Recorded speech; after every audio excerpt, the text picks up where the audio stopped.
GearWebsites.com is your source for firearms-based playing cards and books. We also have mugs, shirts, and posters with designs that we've made live. Of course, we have patches. Every Friday is Free Patch Friday. We appreciate your support. Thank you for shopping at GearWebsites.com.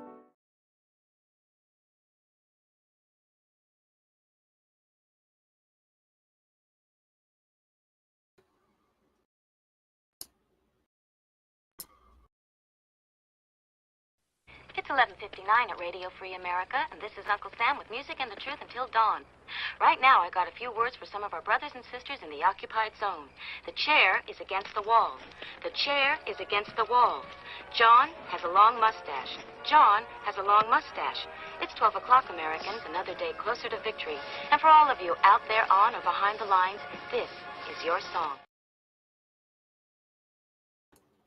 And welcome everybody to our coaching show. Every Tuesday, we go live to chat about the art, the business, the passion of content creation. People that create information and put it online. People that entertain and inform and do good work and waste time and explore and just sit there.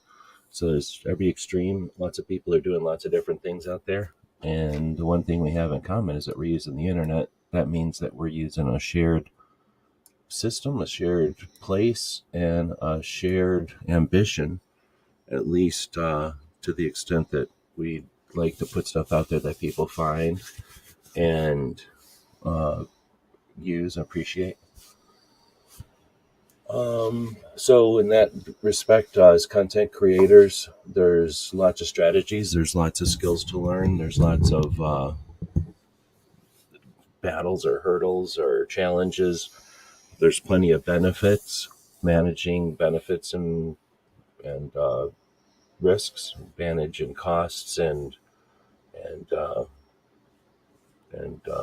profits can be something that makes or breaks a content creator. It's something that a lot of people don't think about when you buy a camera or get a camera and start using it and start to put that stuff out there and start to get feedback and response from it.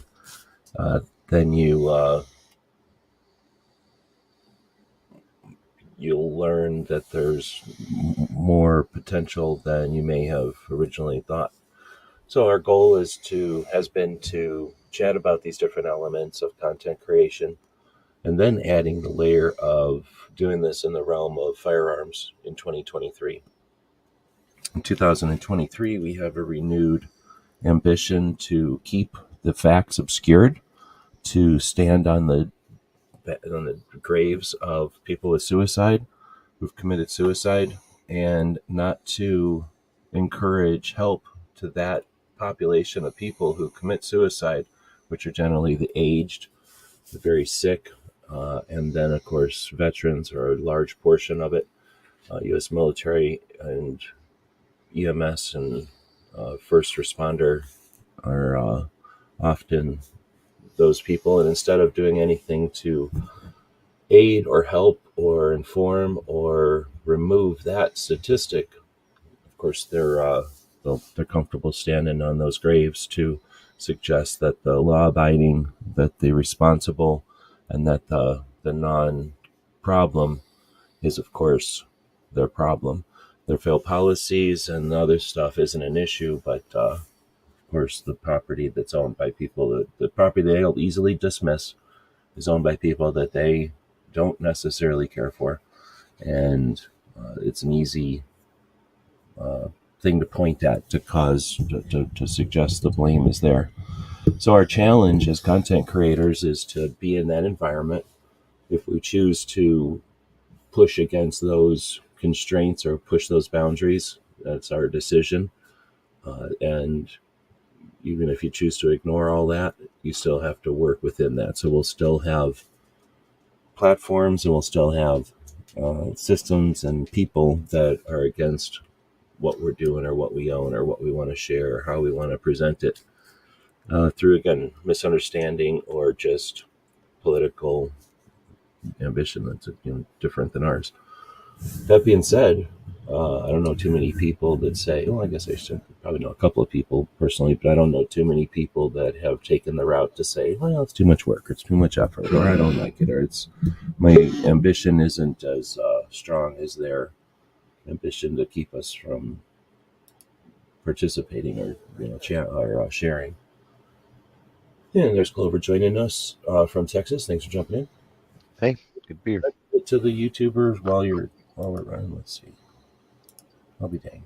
I can. I'll be danged. I just did it. So I don't like assuming when you're not here to shove it to the Academy. So since you got the logo up, we're now broadcasting to the Academy. Did you know you could midstream add something, add a channel? No, I don't play around with that too much. Yeah, it looks like I can also remove a channel. I'm not gonna, but just FYI, when you're in StreamYard, powerful tool for streaming like this. Thanks to Gizzard for paying more attention to it than most of us. Keeping us up to date and aware of the updates there. Canadian company got bought by France, so whether you care about Canada or France, it is not China, and it is not China. It's also not in China. So StreamYard has a feature that lets us stream to more than one platform, which is something you have to pay for typically with any of these streaming services, and knowing that we can add and remove channels from the stream midstream. I've never done it before. I guess I never thought of that. Anyway, so thanks for jumping in. I was just explaining the gist of the show, that we're here to talk about the act of content creation, and then, of course, with the parameter or the layer of content creation focused on stuff in the gun community in 2023 and those challenges. I riff for a little bit there. I don't know how much you're listening to, but I got to go get coffee anyway. You want to riff a little bit on what the show is, why we do it, and specifically the issues in 23. I mean, throwing you under the bus there because you just jumped in, but go through. I mean, yeah. I mean, the general idea is to get more people, turning on the camera, turning on the microphone, making their voices heard, that sort of thing. The more voices we have out there, I think the better off we are. Not just even, from a 2A sense or 2A perspective, but as far as being an asset, a uh, companion, whatever you want to call it, to the industry, right? A marketing tool as well. So one of the most important things is, social media is one of those things where it's people are used to it being a personal thing. And so they don't approach social media in the same way as they do reality. And you see that very, very often. Um, some examples where, you start a channel or whatever on YouTube, whatever it is, and people immediately go to, they should be able to do whatever they want to do, freedom of speech, this, that, and the other, whatever, control, this policy stupid, it sucks, it blah, blah, blah, blah. And they don't stop for a second to think, okay, wait, hold on a minute. So if I went into my downtown area, whatever town I live in, and I started my business there, and I opened a building, and I did things that were weird, I did things that were rude and lewd and socially unacceptable. What type of business am I gonna be able to conduct, right? How long is that business gonna last if I don't act in a more professional, business-like manner, right? And so, um, what I'm saying is I understand it because it's so easy to snap a video nowadays or an audio snippet or whatever it might be and throw it up on the internet. Um, but those that are a little more want to get a little more serious about the craft, have a little more longevity, bring more people on with their projects, collaborate, that sort of thing. There's definitely a certain amount of understanding that needs to go on with these platforms and content creation in general, and how various strategies work, or I shouldn't say work, how they, yeah, I guess how they work, not necessarily how they work for you, because that can be a very specific thing depending on your, what type of content you're putting out, and the end game and your goals, and we've talked about that before. So she is back now though. So yeah, that's kind of the rundown to help you kind of navigate some of that stuff. I didn't want to interrupt you there, but also you were thinking more of when you're saying being aware of, like, oh, this is my channel, this is my thing, I'm going to do my thing.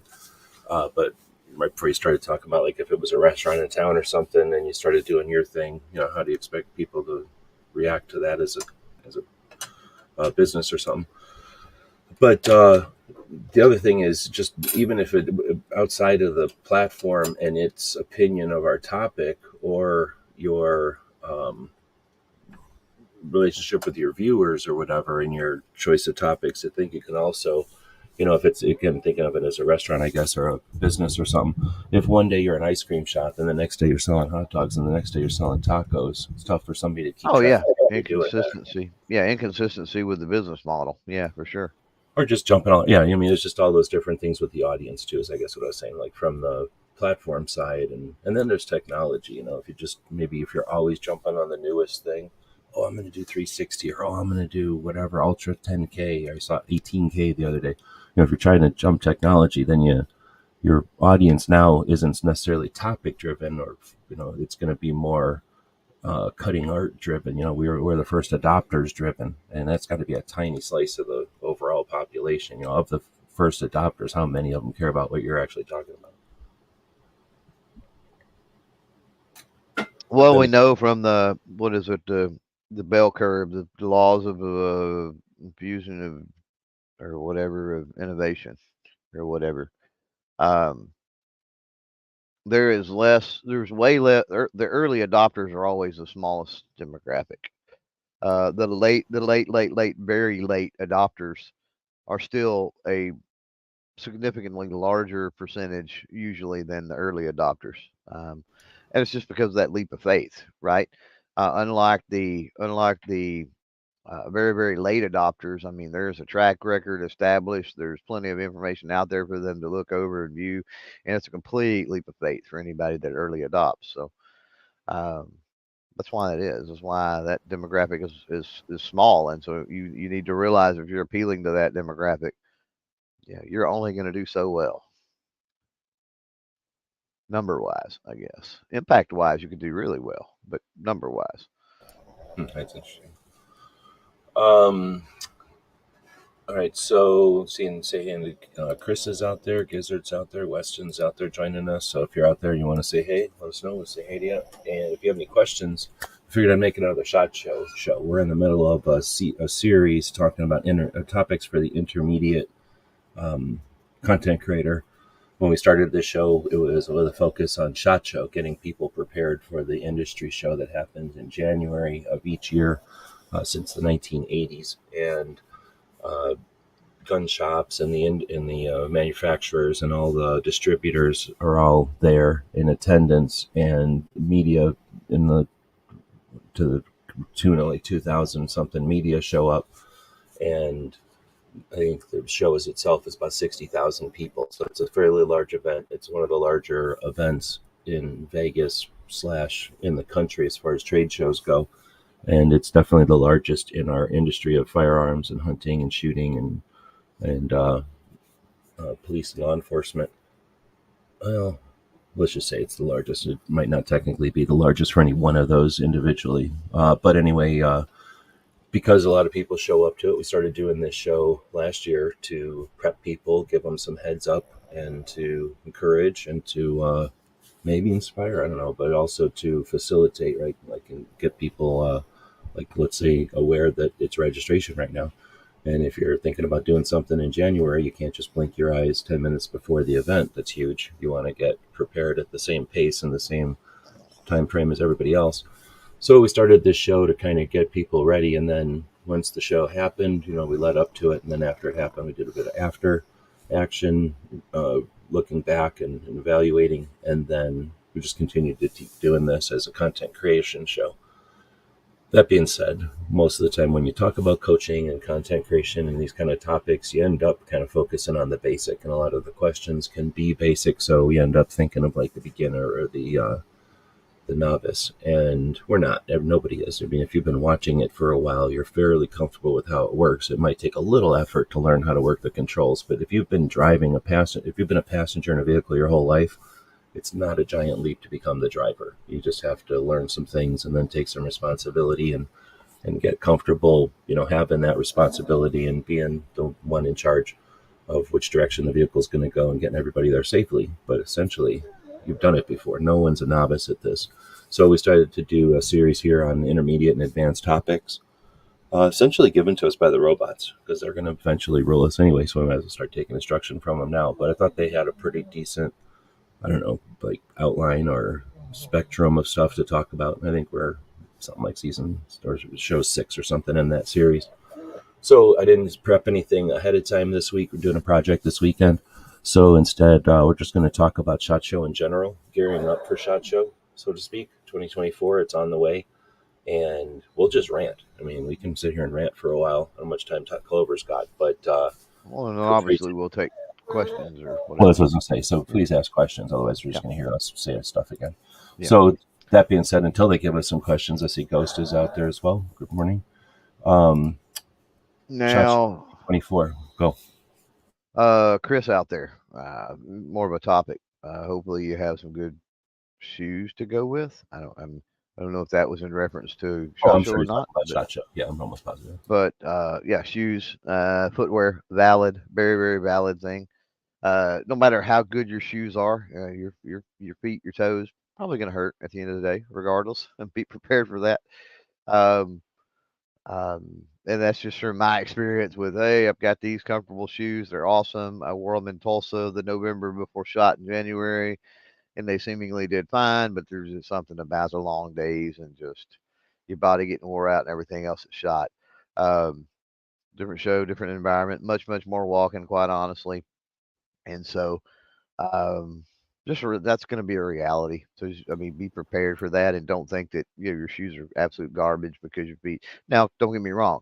Do your feet nag you at the end of the day, or 2 hours into the show are they killing you? I mean, there's a big difference. So I'm not saying that shoes don't matter. I'm saying that even good shoes, your feet are going to hurt. You don't think you're going to find anything short of riding around on a wheelchair or a cart or something that alleviates that altogether. Um, but comfortable shoes are a big thing. Breaking them in very important. So you need to put miles and miles and miles, my opinion, on them before you go to SHOT. I know a lot of people don't like the idea of that. There are people that do wear fancy shoes to SHOT and things like that. I would say that if you're going to do that, maybe have an extra pair of shoes. If you've got like a brand new pair and Well, you want you to talked wear about that, the what do they call that place where you put your stuff? Coat check. yeah, the coat check. Yeah, I So don't know that there's I'd put. probably people that walk in with their gym shoes or whatever, flip over to those, or especially in the booth. They walk around with their gym shoes, get to their booth, flip on their fancy shoes. Yeah, yeah.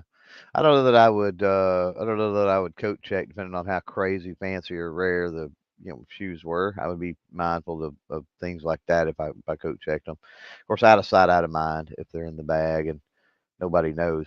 And coat checks usually that way. They only allow one person back there like at a time, and um, so I don't think anybody would necessarily know what was going on if you went back there and swapped out. But um, yeah, I mean, and there's ways. I guess is what I'm saying. There's ways to mitigate it if even if you want to do the fancy thing. But just wear your fancy ones around, even if you just wear them around the house for a few hours every evening for a month or so beforehand. Um, at least that's something. And Right. I You don't. should just be going to SHOT Show raw. Like you should be walking ahead of time, getting yourself your stamina and your gear figured out, and just getting used to walking. Like you say, Vegas is unique. You're parking somewhere and then you're walking the rest of the whole day. So Yeah, nothing. Really. if you don't already walk, I already do a lot of walking, so it's not an issue for me. But I do realize that there are people that have they have office jobs. They don't walk a lot. I mean, I get that. For me, I don't. I'm gonna tell you right now, I don't go through any type of training regimen or anything where I up the amount I walk or anything else. I've been known to literally just end up 3 miles from the house just randomly because I just started walking one day. Like, I mean, literally, that's a thing for me. So, um, yeah, but just be my. But I agree with you. If you're not used to it, yeah, 100%. And use that opportunity to break in those shoes or whatever. One thing that we don't that I think is worth bringing up, since we are talking shoes, and we'll shift if somebody else has another topic or whatever. But it's range day. Um, Make sure that you're keeping in mind, especially range day is the Monday before shot show, Tuesday, Wednesday, Thursday, and Friday. And range day, at least the times I've been going, has been fairly miserable weather-wise. Not the greatest. A lot of wind. Typically, you're super freaking cold in the morning. Um, a couple times, very, very, very, very rainy. And so, rain equals rain, and desert and dirt equals mud, right? So I would say, dress appropriately, including your shoes. Layers for range day, probably one of the best ways to go. That way you can shed some of those layers as it gets later on in the day, and then you'll be mindful of your outdoors. You don't have concrete walkway. It's you're in the dirt and the rock and the other stuff, um, and so wearing the $500 retro collectible pair of sneakers or something like that, probably not a good idea versus wearing those on the shot show floor is a totally different situation, right? In town, in the city, in the casinos, concrete everywhere, fairly clean. Uh, Big difference. So I would say don't even be afraid to wear um, old, worn out, even partially part way worn out shoes to range day. And as a matter of fact, this last shot show, hang on just one second, I gotta this last shot show, that's what I did. I had for 2 range days, I think I took an old pair of sneakers that I had that were they were literally getting on their last leg, right? And that's the ones I wore. Um, and the rain and the moisture and everything else, they did not last the first day of. I mean, they didn't last the range day. They ended up having a blowout, and I kind of knew that was coming. But that was the point to that. Like, I'm not gonna wear nice new shoes out to something like the range day. It just doesn't make any sense. Nobody's paying attention to that anyway out there. Everybody's focused on shooting all the cool toys.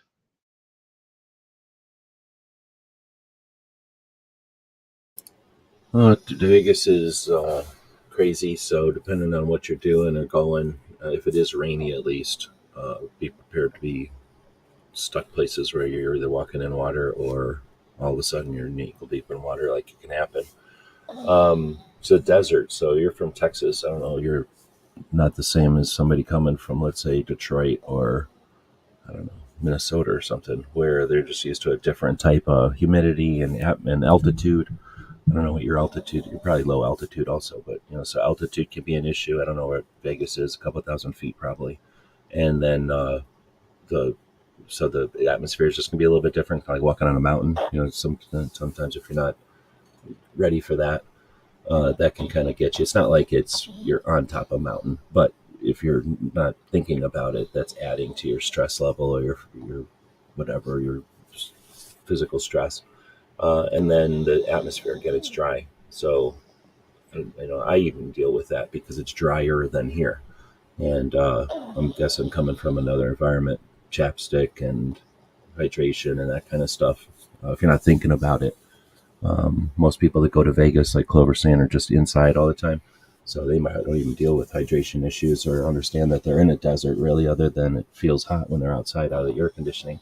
But when you're at the range day, you're more in the desert. You're literally out there. So just the wind going by is going to strip your moisture in a different way than it would in, I'm assuming, like, pine forests or something.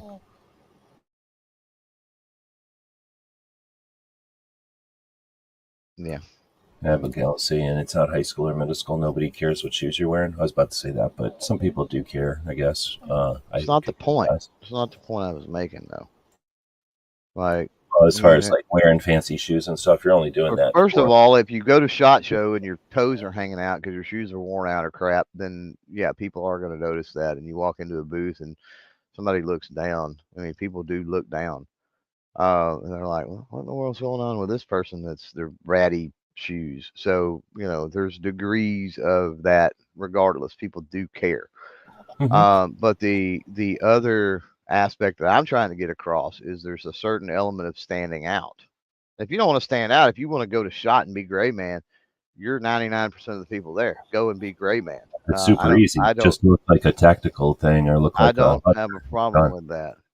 But I guarantee you, if I wear my bright yellow Snoops or something like that, I mean, people day two are gonna, oh man, the guy that had the bright yellow sneakers or the whatever, and like that's when people you start being remembered and being remembered when it comes to walking into a booth, the people in that booth, the companies and things like that. That's what sets you apart when you start sending those media packets and those other things out. Oh, this was the dude with the bright yellow shoes. The same can work with a shirt that you're wearing or pants or a hat, or maybe you got a cool patch or a backpack, or you do something weird with your hairstyle, or, there's just something that sets you apart. So it's not specific to the shoes. I will say that. No, but it's a low effort or low. You don't have to carry nothing. You're already wearing shoes anyway. It's just a decision you make, and then you don't have to deal with it the rest of the day. And like you say, it is a. I don't know. It's a factor. We're talking about SHOT Show. Do you want to go to SHOT Show and waste your time? Do you want to go to SHOT Show and watch everybody, or do you want to go to SHOT Show and do something? And that's a strategy. Effective. Yeah. Efficient and effective. Right. Yeah. You could go, oh, I'm just going to be so good with my speech, or I'm going to be so good with my repertoire, or whatever. I'm going to be so good with my presentation, or my content, or my quality, or my numbers, or something.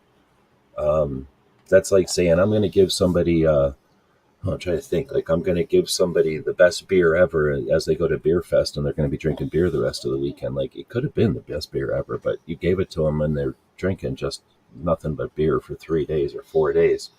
Good luck trying to stand out in that situation. Now, if you're the darkest beer, or you're the beer that was a different color, or something, or the beer that was in the tallest or largest glass, now all of a sudden you stand aside from the rest due to that, right? But it's tough to do that as like the best tasting beer, the beer with the best head, because it's there's so many others that are so similar. I don't know if I used a good analogy there. Tactical Yeah. fighter out there. I think Again, so. we're talking SHOT Show. So if you've got questions about, if you're not going and you just have questions about SHOT Show in general, I guess we can answer those. Those might be adjacently useful for people that are going. But I'll go ahead and think you're going to say something. No, I was going to agree with that. I mean, even if it's somebody out there that doesn't go or has no intentions of going, there may be a question that is beneficial for those that are thinking about going, or maybe thinking about going in the future. If you're thinking about going in 24 at this point in the game, in 23, then you're probably not going to go in 24. Um, but there are people that maybe are sort of waking up to it and maybe starting to make preparations now for 25. Um, and that's kind of the way that I suggest you do it. It's not one of them things. I see it all too often that creators will put it off and put it off and put it off, rather than buckling down and going, you know what, making SHOT Show is going to be something that I'm going to commit to moving forward. And okay, it may be March of 23, and you know that you're not going to be able to get that ball rolling until 25, which is fine. But make that goal, set that goal, make those plans, get that strategy in place, and then come 25, you're there every year. And it does it take commitment? Yeah. Does it take figuring things out? Yeah. Does it take sacrifice? 100%.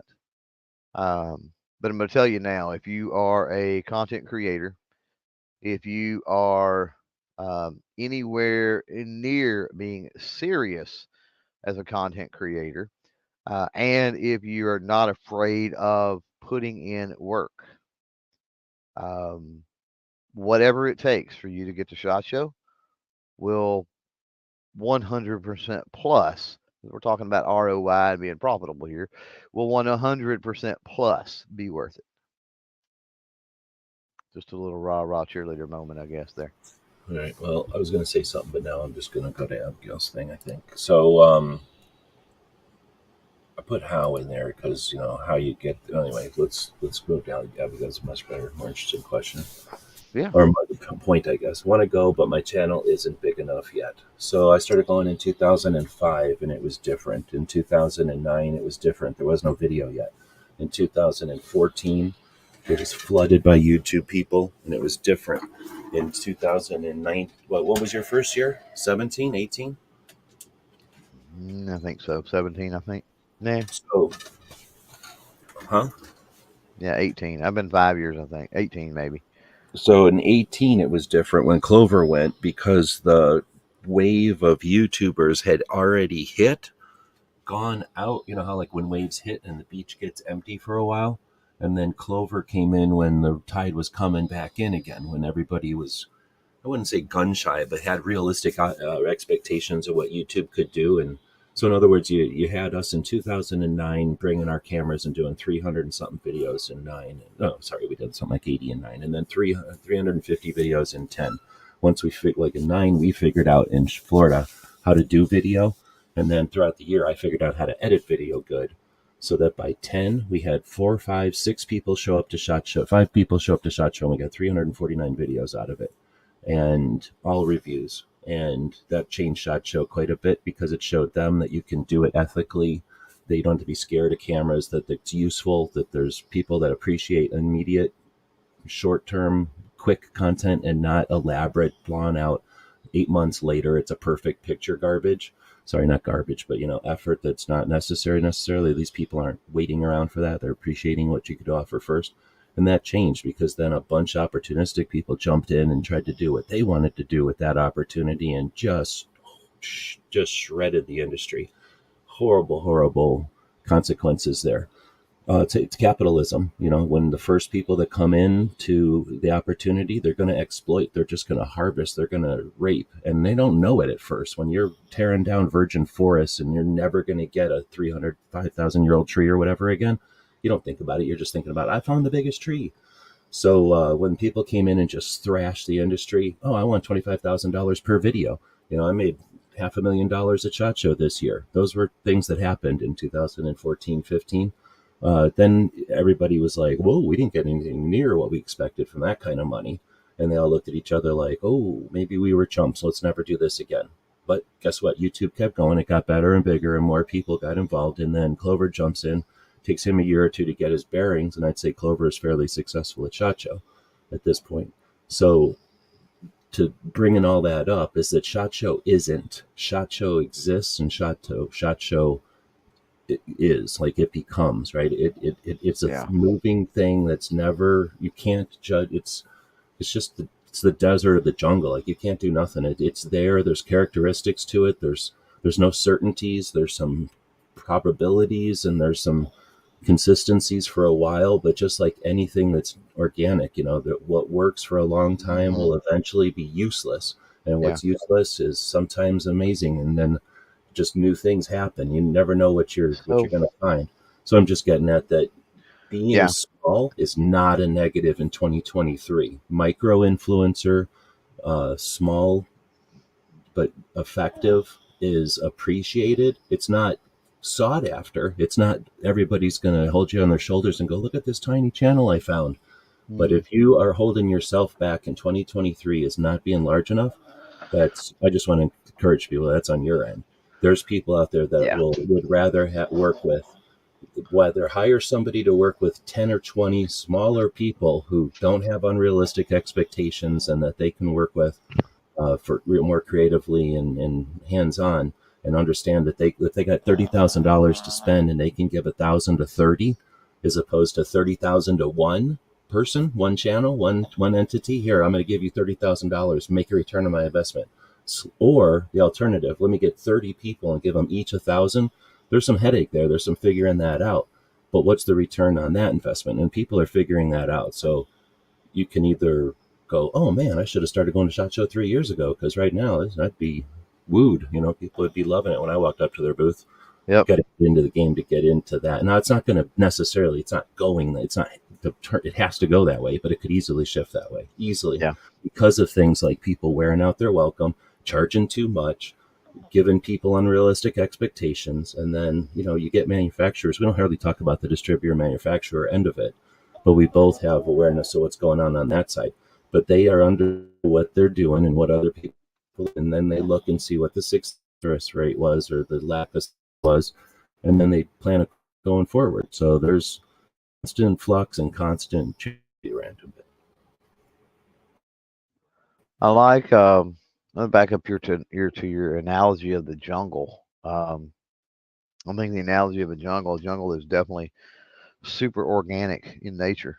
And while it's always the jungle, then rainforest could work too, right? But while it's always there, and there are certain aspects, it's like, well, humidity's always this way, and there's always a certain amount of, there's always going to be foliage and greenage because of that, or rich soil, or it's always going to be a lot of wildlife in there, whatever, there's attributes that are always going to remain.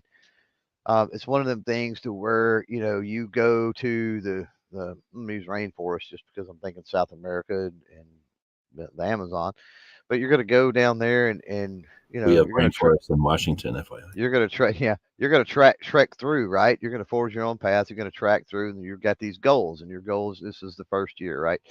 Your goals is, I'm going to cut this path through the rainforest, and I'm going to look for these species, and blah, blah, blah, blah. And you go and you do that, and along the way, you find species you weren't necessarily looking for. You figure out that you got to go this way to get over this log or across this part of the river or whatever the case may be to cut your trail. And then the next year, again, you're going back to the exact same rainforest, and you're trying to go through the exact same path or trail that you cut the year before. But because of the organic nature and because it grows, right? Maybe there's a log across that path and you can't go that way. Maybe now the river runs through there. Maybe, all of these things can typically change. And so you have to be able to improvise and adapt and overcome and bob and weave and kind of figure out a different way to go through. Yeah. You go there next year and it's a highway. Everybody took that path and it's a highway. And now it's like, well, I don't want to do that anymore because it's boring. Or you can't, because what you did was trailblazing, and you can't trailblaze on a highway. You're walking down a highway. Yeah. Or somebody has come through, and maybe not even highway, but so many people have went down that trail in the last year, right? It's super wide and beat out, and there's no wildlife along it because too many people walk down it. And or how about this one? Absolutely. It doesn't even need to be a lot of people. One son of a bitch can go down there, ruining everything. Oh my God. Just spray painting and dropping garbage and ruining relationships, and just one person. We've seen this millions of times. You can talk to us anytime you want about the people that do this, but they just burn, rape and burn, just because they don't. They're at first they're oblivious, and then they're told, like, "What are you doing? Quit it!" And then they're like, "No, I'm going to do what I want." And then they'll just continue to do that, and then they just become an a-hole, and then they'll leave and go to another industry, typically. But anyway, so that could definitely be a thing. You've got so many factors. I mean, we're making it sound huge, but it's kind of, there's a lot to it, and telling, well, let's see, what would be the least you could do at SHOT Show? Buy a ticket, get a hotel room, and just go in there with your badge? Just go in and just literally just walk the floor and like never really even step into a booth. Just look from the peanut gallery or look from the aisles at the booths and not actually go in and fiddle with stuff, but not try to do anything more ambitious than just experience. I guess you could do that. And I don't know, is there a benefit to doing that a year? No, I don't think so.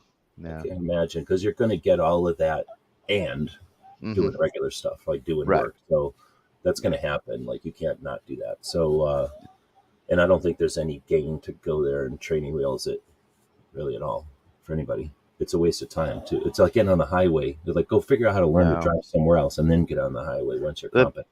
The folks I know that have went for the first time that have kind of, paired up, with Ghost and myself or whatever, typically, I mean, I don't think they actually needed any help at all.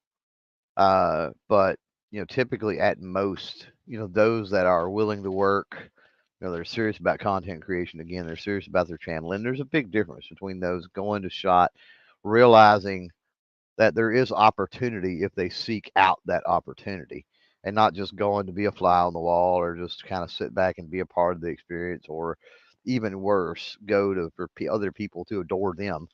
Like the world revolves around what they do. Anyway, um, but those people willing to put in the work.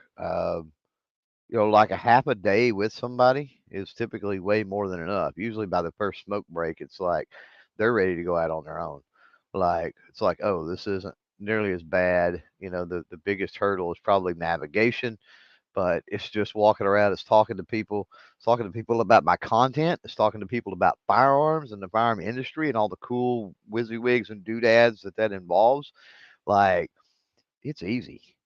Like if you're plugged into the industry in any sort of a way, if you are a firearm owner and have been for any length of time, and you have your dislikes and your likes and your experiences and your other things, and you're able to communicate in even the most rudimentary of ways. Quite honestly, I mean, East Texas redneck here, so sometimes folks, especially when I get into talking, some of the Eastern European companies and stuff like that have a tough time understanding me, but we power through it. I mean, it's one of those things. So yeah, even now, have we seen people break down and be in the fetal position or whatever in the hallway, crying because they're so overwhelmed? Yeah, I mean, we've seen that too. But um, from my experience, those that at least, and maybe I project stuff onto some of these other creators in that sense. That could be now that I'm thinking about it. But the creators that I think have the chops, the creators that I think should be going to SHOT Show, typically they walk into SHOT Show and they rock the place. First time right out of the gate, Chris from the 740 is one of the ones that come to mind, and I don't mind giving him that shout out since he is out there. Um, he was kind of a last minute thing for making shot 23, and we were like, dude, you need to go. He's like, I'll go the next. I'm like, no, you need to go this year. And so with the help of quite a few people pushing, he went, and he walked into shot and crushed it. So first time.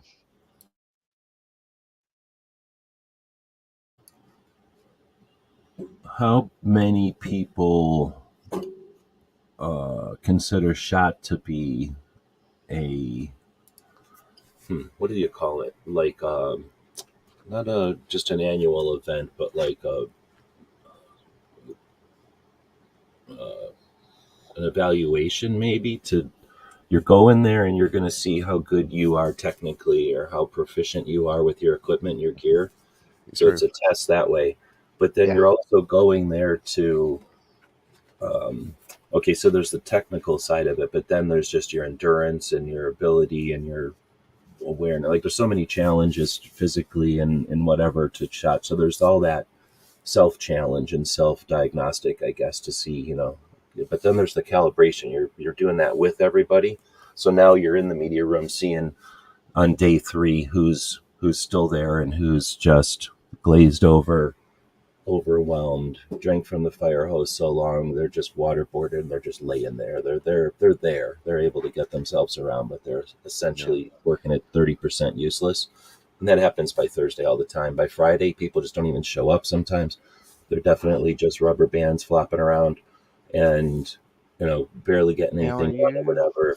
But then there's also you're there. So in other words, you get to compare yourself to other people's performance and abilities, stamina and whatever. But then you're also comparing yourselves with I'm going to call it the audience, because the audience at SHOT Show is your customers, is your creator, is your manufacturers and your distributors, the people that are the industry, and you can judge your effectiveness or your reach or your size or your influence or whatever you want to call like the thing that we have that attracts people to keep taking giving us their time or their resources, their money. Is that SHOT Show is a time to help evaluate that, either with rubber on the road, like how much you're making, you come out with, relationships wise, money wise, content, stuff wise. Maybe it's just going there and getting content. Maybe it's going there and learning and accomplishing that. But then there's that side of it. You get to compare yourself with others, and then you get to see what kind of results you got and what you expected and that kind of thing. And I mean, there's other things besides SHOT Show, and it's easy to say SHOT Show is the thing or a thing that's that size or whatever. But I'm wondering, I'm wondering, I guess the question after all this is, how many people do you think that are using it to that extent? Well, first of all, get Chris from the 740, get his thing in there, and then we'll move on. Yeah, thanks for the super chat. We got 20 from Chris. Getting back to work, but listening to the replay. Thanks. So you talked about a lot of things there. There was a couple of tried to set the things in my stage to hand. say, like, Yeah, no, you weren't. You were trying to ghost me and confuse me with so many different things. But there's a few that stuck in my mind that kind of go to the theme you're talking about, kind of utilizing it to the full potential or whatever. I think yes. I think SHOT Show is a litmus test. I think SHOT Show is one of those, like, I'm trying to think of, I can't think of a good analogy for like that's the sports best thing ball right there. or anything, but I can't think of like a sports ball analogy or anything like that, because we No, all it's a kind of Super have our Bowl, own maybe. things. But Is it your yeah, Super? but it's on an individual level, right? Like Exactly. Yeah. it's No. just Yeah. You're weird. right. Yeah. Right? It's not like we're all competitors and it's the Super Bowl. It's everybody has their own little Super Bowl there or whatever. It's It's your weird. prime time or your shot at the big Yeah. league, maybe, but I don't know. I'm just using it more as like, that Yeah. level of performance indicator so that Yeah. oh, I'm legit. I can do this. I can handle the ultimate Yeah. thing there is to handle. And then you figure out it So isn't the ultimate. It's only a big one, but there's definitely elements of SHOT Show happen in extremes in other places throughout yeah. the year. So it's hard to speak to the random goers of SHOT Show, distributors or dealers or law enforcement or military or something like that, right? Hard to speak to that for sure. I'm not even going to go down those roads. And to an extent, the exhibitors.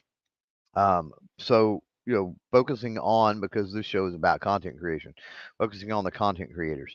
Sadly, I think that while the vast majority of creators I know personally and I consider friends, we do compare each other. We do on a daily basis. What's going on? I'm crushing it here. I'm doing this and whatever. Um, you know, we do use it as a litmus test, and you know, talk about and whatever we can wring out of it, that type of thing. I don't think that's the norm. I think we are the exception, and this is very, very unfortunate.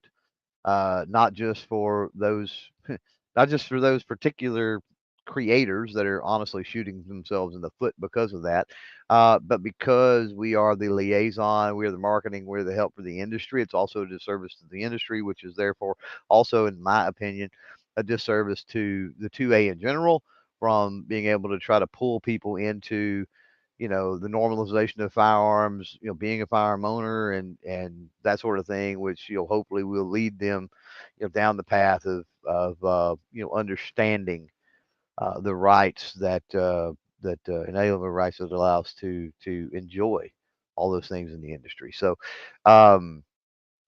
yeah, I think we're very, very small number in that capacity now.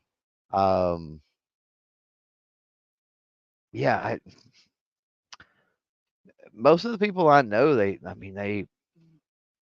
I guess that's just part of our support structure, right? Like, and maybe that's why we get along, and maybe that's why we are friends, and maybe that's why we do communicate. And quite honestly, we're talking about not only you and I, but multiple folks that are out there in the live chat right now, that are creators, that are serious creators. So yeah, I totally, I agree with you that it is the prime opportunity, right? To the best proving ground, right? And the prime opportunity to not only prove to yourself but everybody else that you can get it done and make it happen. Unfortunately, I don't think there's that many people that take advantage of that opportunity. Quite honestly, I will say that you were talking about Dragon, and yes, at the end of the show, um, yeah, you're tired.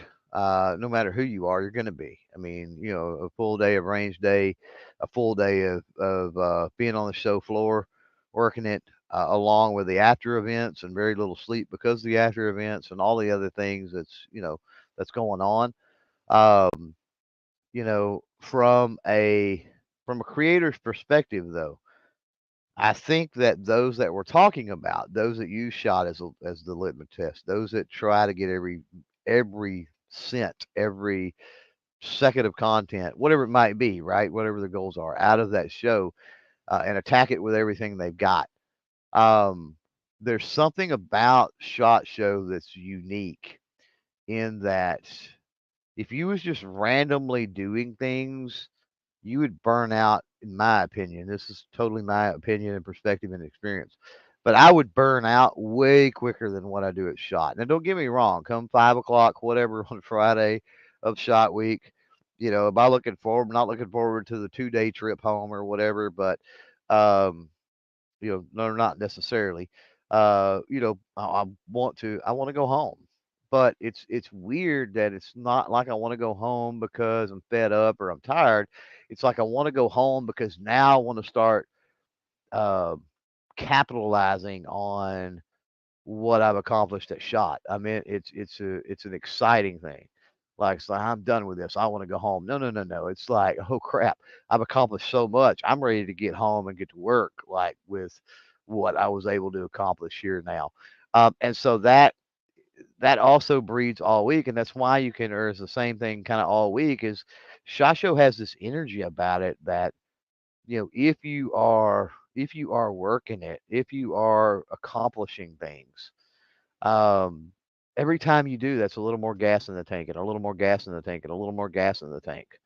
Um, and so I think the ones that get tired, that burn out, that whatever, um, obviously rank and file employees of companies that are in, or that are exhibitors that are in booths.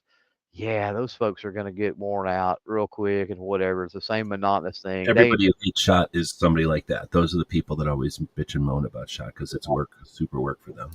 Yeah, but those that only, and they don't get to even do nothing else. Like maybe they get to book out of there once or twice to go look at something, but they got to run. Oh, it's a sucky thing. I mean, for them, I understand the sentiment, right? Um, and then, even to an extent, the ones that are just going and looking around. I mean, how many days can you go and just stare around at all the stuff while I'm walking around and Like not it's really a car show that all you're like, Yeah. oh, there's the new car I'm not buying. There's a new car I'm not buying. There's a new car I don't even want. Yeah, there's only a new so car much of I'm not that. buying. Yeah. But there's people who walk around SHOT Show like that, and it seems to me, well, depressing. But yeah, it would be such a weird. I don't understand because. Well, I'll let you keep going, but go ahead. Well, I was just making the point that it's not to say I'm not tired and worn out come Friday, last day of SHOT Show or whatever.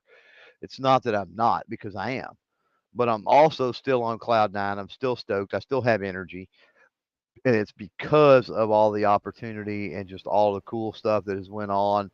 That has helped. Now, has it put legitimate gas in the tank, or is it more placebo effect? And then, on the way home or once I get home, you got to recover a little bit because you've been on that high, right? It's almost like a drug. You've been on this weird, like, artificial high for a week. Um, but for me, in the content creation side of things, and a lot of other people I know as content creators that go as well, I mean, you run off of like adrenaline and stuff, basically the entire shot week. I mean, you siphon the energy off the shot. It's a weird situation, and it's very, very cool. But again, I think that speaks more to the media side of things, and even in the media side of things, it's not a majority of the media. So you're talking about a very small portion of folks that actually experience SHOT Show in that capacity. Okay, I got to take a second. This stuff that Clover's been saying here is gold, so somebody should go back and chop some of this up into bites. You can do that by just going to this thing that says clip under any of our channels. That's broadcasting on 3 channels right now, and just create clip and zoom it, it'll edit it down to whatever the piece. Clover said that was gold there because he said a bunch of good stuff here in the last couple of minutes. I don't know how much time you got. We didn't really talk about the show here today, but I'm still good. I'll let you know. Um, dang it, I was saying all that. And what was the last thing you said there? 'Cause I'm trying to remember about 4 things to go back to. You're supposed to make notes. But last thing I was just talking about how you sort of run on an adrenaline and you're kind of siphoning that energy off the SHOT Show Yeah. to keep going. But that the people that do that are not the vast majority of people that go to SHOT Show either. So that's one of the cool. I think that's why we're able to siphon so much energy, right? It's because we're the only ones doing it basically, and so there's a Well, lot there to suck in, you more or brought less. up a lot of good points there. So I'm going to go try to go backwards then. There's just at least a couple of them because I'm going to riff too. So I think you brought up a great point there that you need to appreciate as media that we have an opportunity to see shot that no one else has, and we can share that opportunity that no one else can.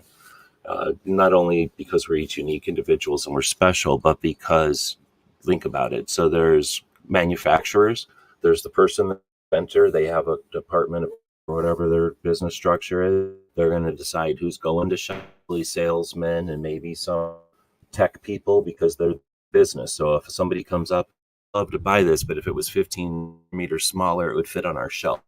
Can you make it 15 smaller? Now they have to have somebody there a decision like that, or at least talk to the right people back at a lot to deal with as manufacturer. Now they manufacture 100,000, a million items, whatever it happens. It's probably just as difficult with high-end items or 10 rare items with the 10 million, right? They've got their own supply issues and go to end users. It's just not technically feasible even in today for manufacturers to also end users. For the most part, people think that's possible, but think about scale. Think about how big the world is. So there's the people in the middle buy all the stuff. They anticipate what's going to be the demand and what they can, how many warehouses they have. These are the Brownells and the Midway, other places that you don't know about that are the Brownells for guns, essentially, right? The sports and the Star and the company are about too often. But they anticipate what, they go to SHOT Show and they have, let's say, 30, 100, 10, 50, whatever number of gun shops that they work with. And they go, how many Mossbergs do you think you're going to need? How many of this you think you're going to need? How many of this you think you're going to need? They probably did all this ahead of time. Now they go to SHOT and they say to Mossberg, well, we're going to need this many. And maybe they inflate that a little bit because they anticipate it's going to be a good year. Maybe they say, this many or less, who knows? But this kind of stuff's going on. Think about the expansion and contraction of the industry and what goes on and trying to anticipate that. I'm not even going to get into ammo, boots, tents, everything else that's there, trophy hunting, like there's a million things going on, but everybody's got these layers. Everybody's there to do business. Like they're paying a lot of money, tens of thousands of dollars for the real estate, tens of thousands of dollars for the booth to fill that real estate, tens of thousands of dollars for the employees to man that booth. I don't know what travel costs anymore, but it's probably getting super cheap. And then what do we get to do is, so anyway, they're there with like, let's make this money. Let's make this happen. Let's get a return on the investment. Let's get the word out. Let's sell, right? Let's keep alive and let's keep people fed and let's keep our company going, right? Let's innovate and let's answer what people are looking for. That's SHOT Show for most people, right? And then there's NSSF running around trying to keep all this stuff together. And then there's people walking around like what Clover is kind of alluding to there, just the do. So they're standing there. And then what do we get to do? We get to do whatever the fuck we want. We get to go do whatever. We make our own plans. We do what we want. We have behind the scenes access. We can hang out with anybody we want, spend our time doing whatever we feel like. We have an opportunity that's unique, and we have an opportunity that blows away anything else. The only Getz and Glock couldn't do what we do at SHOT Show. Nobody at NSSF can do what we do at SHOT Show.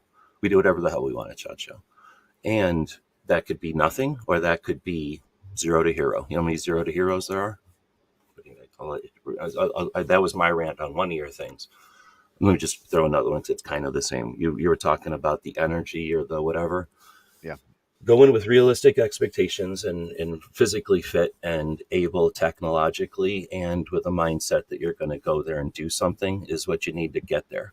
Then you're there and it's nothing but potential and you're riding that adrenaline high of what's going to happen. If you've experienced it before, you have a little bit better idea of a direction. But like Clover said, trying to, and if, whatever your experience is, let's say going on a beach, you cut a path to something on a beach and you expect it to be there next season. You understand that the best you can hope for is you're going to go towards that pier, or you're going to go towards that rock cropping or whatever. You're not going to expect to see the same trail through the sand. So you know the Chat Show is going to be something different every year, and you're anticipating that, and you're ready for that at some level. And maybe you're not. Guess what? After year 9, guess what? You know, fuck, this is going to be a shitty year. After year 15, you're like, oh man, what's going to happen this year? You know what I mean? Like, it's different, and if you keep going, it's going to change. But I don't get to talk to too many people about year 15 or year 9, so we won't get into that. But you're going to be on some sort of energy level. You go to range day and now you're exhausted. Most of the time, people come out of that again. This is the desert. This is the high desert, meaning it's desert at higher atmosphere, lower oxygen in the air, whatever high atmosphere does to you. So they come out of range day physically exhausted and stoked or overwhelmed or just enthusiastic as all hell. You go into Monday. Monday is everybody's getting their booth set up. They're hectic, and it's like, oh shit, we got here. And again, their anticipation is a whole nother level. We could talk about the anticipation of the people in the booths. SHOT Show running around trying to, NSSF running around trying to make everything happen, not paying attention to shit. Maybe they hire a dozen people to pay attention to shit, but everybody else is running around facilitating. Press is either savvy or running around like their heads are cut off because they never experienced this before. So Monday's effectively useless. Depends on what year you're in, where you're at and what your ambitions are. But Monday, whatever it is, but your energy level through the roof. Tuesday, that's where everything gets done. Thursday, depending on who you're talking to and what's going on and where they're at in the world, it's either good to go or starting to fade. Friday is universally, it's over. People are stressed physically, mentally, physically, just financially. There are people at home are going, you've been partying in Vegas for 5 days and blah, blah, blah is happening at home and blah, blah, blah. So they're just stressed. You're creating content. You're the media, right? You're trying to record this, live through it, experience it, grow through it. So you go there, you're taking pictures at media day. Man, that was exhausting. But man, I got so many pictures. Like Clover said, I made contact with so I can't wait to see whatever, blah, blah, blah. Go first day, boom. It's like jumping into the ocean. Boom, you jump in the ocean. Okay, you got your temperature. You know what's going on. You're getting your muscles warmed up. Good to go. You got 30. You got 300. Whatever. Realistically, 10 dozen. Whatever. Either you take a lot of pictures or you don't. There's no way to say how many pictures it is, but you either on day 1 you either took pictures, you remembered to, or you got overwhelmed and you forgot to. But most of the time you took something on day 1. So those pictures are your fuel. Now you're like, I got all these range day pictures. I got my day 1 pictures. I certainly need to go see all these things I forgot on day 1. Tuesday, you come out of it with the most pictures you've ever got. Videos, pictures, whatever. Your content is smoking. Your notes for your blog, your podcast, contacts for your interview show, whatever. Like you got it done on Tuesday. So Thursday, you're kind of tired, but man, you got a lot of stuff done, but you still need to finish those those B tiers, those tier 2 things that you wanted to get. You got most of your tier 1s. You got one of those to nail down, but now you got all your tier 2s, and it's Thursday. You got to get going before Friday. That energy level as a content creator, as a media, you still got it. Friday, you're on fumes, but you got to get shit done. Like you got to still talk to that one tier 2. You got about 3 tier 3s that you wanted to talk to. You wanted to go see the show. Somebody was asking about something. You got work to do Friday. Saturday, Clover said, you're coming home. You're thinking, okay, the first thing I'm going to do is this, and then I'm going to do this. I got to say hey to the dog, and I got to pick up this, whatever. You get home, your energy level goes down. Your energy level never goes down, and it's your content that creates that. Now I'm going to be some mopey mope, right? Some content creator that sucks. They're going to go there and they're going to be like, oh, range day was pretty good. I only got like 3 pictures. Blah, blah, blah. I talked to somebody for half an hour. Blah, blah. Then they go in on Monday. Oh, it was overwhelming. I got tired. I went upstairs, sat in the media room for most of the day, and then blah, blah. Tuesday, like, what do you got in? Like, oh, I didn't get nothing done on media day. I didn't get nothing done on range on day 1. I better get everything done. Oh, I didn't get anything done because I don't need practice and I got no motive, no momentum. So I didn't get, it's just a bad cycle to get in. I've seen it a million times. Yeah, sometimes Thursday, it happens when you're sick, but it often happens because you just don't value what you've got. Yeah, and by Thursday or Friday, if you haven't had some accomplishment by Thursday or Friday, or there. Let me back up because I don't know that I've ever necessarily been this type of person. I think I've kind of had those feelings a little bit before, so I kind of can understand them. But by like Thursday and especially Friday, if you hadn't had much accomplishment, Monday, Tuesday, Wednesday, then you can start to feel like you're behind the curve, right? Like you've got so much that you're not going to accomplish. Like, oh man, and that can be like a downer in a bad way, like because you feel overwhelmed and that type of stuff. I don't know if you were done, but I was jumping in there. I Yeah, interrupted you. those are my two pieces, my main ones. We don't have to go So into. I made a couple of notes. The first, since we're on this idea of being on the high, the way the schedule lines out, the pace of shot shows, the note that I made. Um, so this is me. This is a personal experience thing, and for everybody else, it can be different. Um, you know, I approach range day fairly laid back, so I don't approach range day from getting a bunch of footage, and just spending all day just working my tail to the bone. It's more about, hey, I'm going to experience some of these firearms that I need to experience because I know whether I have the opportunity to work T&E with them or not. Some questions are going to come up, whether that's through the channel, whether that's at the local gun shop, whether that's on Facebook or something when I get back, or just in the grocery store, right? Somebody knows I went to shot. What about this new firearm or this thing?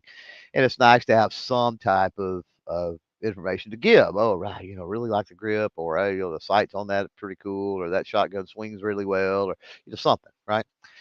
So being able to experience that, and there's a big difference between when you're talking about live fire and pulling triggers for a camera, and then pulling triggers to actually experience that particular thing, right? Um, then you hit the floor. The first day, geez, right. The first day for just about everybody is, I mean, it's like a swarm. You've rustled up a hornet's nest, swarm of bees type thing. Um, because everybody's gung ho, and we're here. It's the first day of shot, and what do we got that hadn't got done yet? We got to get this. We should have been done before we ever opened the doors, and people trying to be the first to do things, and whatever the case may be. Um, I will typically, and this is again my experience and perspective, and where I'm at now.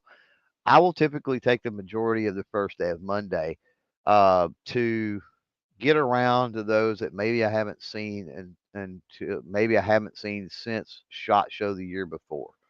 Right? Maybe I didn't see them at NRA, or didn't see them at TriggerCon, or whatever the case may be. Talking about companies, that's what I'm talking about. And drop by and hug, handshake, touch base. Hey, yeah, I'm here. Make sure they know I'm there, basically, right? Because I may not see them the entirety of the rest of the show, because I communicate with them fairly regularly and that sort of stuff anyway. But just let them know, hey, I'm there. I'm a part of this. I haven't went anywhere, right? Now, even though Mondays, a large portion of Mondays for me is dedicated to that, I don't waste steps. So if in between booth A and booth B, that are friends, companies I work with on, and I'm going to say hey to them on a Monday, there's two booths along that path. Odds are I'm going to stop into those booths. Now, are those booths busy, and am I going to have time to say hey, introduce myself, have a conversation? Who knows? And if I don't, I'm not interrupting their business or whatever to do that, and so that'll get bumped, and we'll come back to that, right? Um, Tuesdays and Wednesdays is where the work starts trying to get done, right? It's Tuesdays and Wednesdays. Um, for me, Thursday is Hold on. more of Wait, you're saying Wednesday and Thursday because we all Wednesday think and of shots Thursday. I'm starting sorry, Monday. I got backwards. I was talking about, yeah. You're right. We always Wednesday and think shots show Thursdays. starts on Monday. Assholes. Wednesday and Thursdays is where the work gets done for me, more or less. So if I've got videos to film, there's companies that I definitely need to talk to. I've got appointments to talk with those. Making an appointment on Tuesday sucks. So I try not to do that at all. But Wednesdays and Thursdays, thanks, G. That's when that is. Remember, range day's We should Monday. probably say the first day, the second day. So Tuesday, Clover's saying Wednesday, the first yeah, day's useless. Tuesday's where you make all your work. yeah. So Tuesday and or Wednesday and Thursday are the getting the work done, quote unquote, type days. Friday is almost the reverse of a Monday. Friday is a lot of, I'm going to touch base obviously with the companies that are friends if I can. I'm going to touch base with the new companies I've met. And it's just one final opportunity for them to see my face, for us to have a conversation, for them to know that I give a crap about their company, to wish them safe travels going home. We'll follow up, all of that stuff. So I try to bookend any of the work I've done with companies on whether it's Tuesday or Friday. I try to bookend that so that they see me initially, then the work gets done, and then they see me again. That's kind of the approach that I make with that. And I had another one, and I'll just throw this in there real quick, and then G, and then you can come back or do whatever. Um, but I made a note. G brought up the a little phrase earlier, and I don't remember. He was talking about the industry, and it's what SHOT Show is about. That those companies do business, right? That's why they're there. They're there at SHOT to do business. So here's the thing: as a creator, my suggestion is, uh, don't scrimp on that. Take advantage of that. Um, if they're there to do business, then be prepared to do some business with them. Be prepared to talk about sponsorships. Be prepared to talk about mid-roll ad placements. Be prepared to talk about things where and I'm not talking about sending you some product to work with so that, you can get a video out on said product. I mean, that's a given, right? Otherwise, what in the heck are you even doing at SHOT Show? That's a given. What I'm talking about is actual business, actual cutting freaking checks, whatever. Don't be afraid because they are in business mode. And a lot of that, depending on the distributors they've talked to and that, the year that they think they're going to have. And oh man, maybe before you hit that booth, they've had, you know, maybe they've had a dozen distributors before you get there come in and place really big pre-orders for the year or something. And then you come in and they're like, you know what? Um, yeah, we're gonna have the advertising budget. Let's do that. That Works sounds the other plausible. side too. They've been sitting there with crickets, and everybody's making money there, and you're like, "Hey, can we help get your word out?" You might find somebody who's pretty This is interested true. too. Like, oh man, we gotta, we're not getting a whole lot of love. How do we get some love? Oh wow, for $1,000 or for whatever, we can give this a shot. And yeah, heck yeah. And especially if that's the case, G, great point. If you've got a company that is, maybe they've been to shot for the first time, maybe they're down in the basement, and they've spent thousands upon thousands of dollars for SHOT Show, and they're not feeling like they've got a good return on that so far. But then you walk in and for a single $1,000, right? It's like, oh man, we can get you, sponsors on the podcast, 20 some odd episodes, do this, do that, and they're thinking, wow, compared to the money we blew to be here at SHOT Show, that sounds like a deal, right? And so don't be afraid to talk business because SHOT is where business is talked. So they paid to be this booth at SHOT Show. That's tens of thousands of dollars just for the real estate. Then they paid for a booth to be created. That doesn't just happen in your garage over the weekend. That's thousands of dollars, sometimes more often tens of thousands of dollars to get that booth the way they want it. So now they've paid to have this expensive booth at SHOT Show with their crew who are probably wearing shirts or something. Now you're going to be there and take a picture of that and push that picture around the world. Do they want a picture of them getting together at, the fish fry on Friday, which they do every Friday, or do they want a picture that they spent $20,000 just to have this opportunity for this picture? You're at a place where they're there to they built this booth to get it out there, right? That's an opportunity. You're standing there with a camera and reach. You talk to somebody, I'm little, blah, blah, blah, or I'm too busy or whatever. You talk to somebody and you give them that reach, and then you're the only one maybe of the 6,000. Is it 6,000? Medias that are there. There ain't First off, 6,000 media, dude. Like three, maybe. is it 3? Okay, Yeah. so I Yeah. don't remember more than, Yeah. but Yeah. is it 2,500 I medias? mean, So as so far again, as of the 2,000. How many are hunters? How many are SWAT and law enforcement? How many are worried about boots this year? How many are, they're not worrying about this person's booth, and you're yep, standing there with a yep. camera is all I'm getting at. Doesn't matter what kind of year they're having. You're standing there with a camera and an audience. They spent a ton of money to be there to show off their stuff. Yeah, anyway. So we have a ton of comments that I have starred. So do you got time? Yeah, let's run through these comments before we get out of here. Yeah, Okay, definitely. so Abigail was saying earlier, I don't know what I need for a media pass. So we're going to make that a different show since there's, we could riff on that for a while and it's kind of late into this one. So forgive us for not just kind of blowing that one off. Unless you got something you want to throw succinctly in there. Let's just do a whole show on getting your media credentials. Yeah, we probably should do a whole show. I know she was talking about it's going to be 25 for her, so we don't have time, but yeah. This is a good one, so I'm going to leave it to the end, but just as a preview, Tactical Fud said, what's the weirdest thing you've seen at SHOT Show? I haven't even had time to start thinking about it because we've been chatting good here, but we'll leave that one in the starve thing and come back to it towards the end of the show. Gunswater says, is SHOT Show going to be held if the wars get real? Are they talking about it? Well, no. That one if you want. Oh, I haven't heard any talking about it, and I would not assume as all what we get real. I mean, if for whatever reason we get drug into a World War III, anything is possible. But I honestly don't see that happening, so I haven't really worried about it.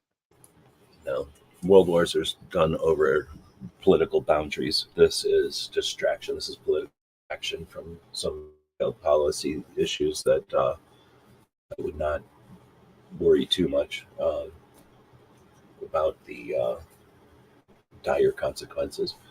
SHOT Show happened, yeah, I wouldn't have. The thing that stopped it so far is the entire world from spinning for a while.